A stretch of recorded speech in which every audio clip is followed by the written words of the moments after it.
Hi தங்கமி, இன்னைக்கு காலையிலேருந்து பரபரப்பாக ஒரு 8 மணிலேருந்து இந்த நியூஸ் தான் போய்கிட்டு இருக்கு. எல்லாருக்குமே 5000 ரூபாய், வீட்டு குடும்பத்துக்கு ஒருத்தங்களுக்கு 5000 ரூபாய் எப்பயுமே மாதம் மாதம் அந்த 1000 ரூபாய் ஏறும்ல, அந்த மாதிரி தான் இந்த மாதம் மட்டும் 5000 ரூபாய் ஏற்றிருக்காங்களா. எல்லாருமே எடுத்தாச்சா இன்னைக்கே எடுத்துடணும் அப்படின்ட்டு இருக்காங்க.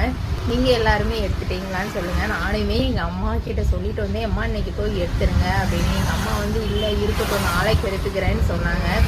நான் இங்கே பார்த்ததுக்கப்புறம் எடுத்துட்டீங்களான்னு எல்லாரும் கேட்கவும், நானும் எங்கள் அம்மாவுக்கு ஃபோன் பண்ணி எடுத்துருங்கம்மா மதியம் அப்படின்னு நான் சொல்லியிருந்தேன்.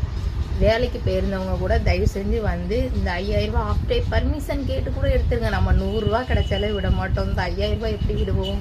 நானும் எங்கள் அம்மாவுக்கு ஃபோன் பண்ணி அம்மா இன்னைக்கே எடுத்துருங்க அப்படின்னு இருக்கேன். ஆனால் இது என்னத்துக்கு அப்படி சொல்கிறாங்கன்னு தெரில.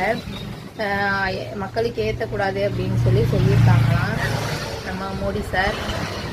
அதனால் இன்றைக்கி எடுத்துடணும்னு சொல்கிறாங்க. இது எந்த அளவுக்கு உண்மைங்கிறது எனக்கு தெரியாதவங்க யாரும் இருந்தீங்கன்னா போய் 5000 ரூபாய் உங்களுக்கு ஏற்றினதை எடுத்து பிரயோஜனமாக பயன்படுத்துங்க.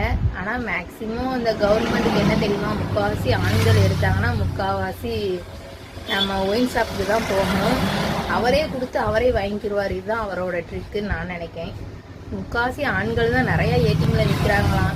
ஒரு சில பேர் தான் கொடுப்பாங்க. ஒரு சில பேர் எப்படி மேக்சிமம் ஒரு 3000 ரூபாய் இன்றைக்கே காலி பண்ணிடுவாங்க. இன்னைக்கு இந்த கொடுத்த காசை வச்சு எங்கெங்க எப்படிலாம் அலப்பறை பண்ணுறாங்கன்னு தெரியலையே. இன்னும் 2 நாள் அவங்கள கையிலே பிடிக்க முடியாது குடியாரங்களை. ஓகே, எல்லாருமே போய் எடுத்து பிரயோஜனமாக பயன்படுத்துங்க. அதுதான் நம்மளோட சின்ன கருத்து தங்கமே. ஓகே, பாய்.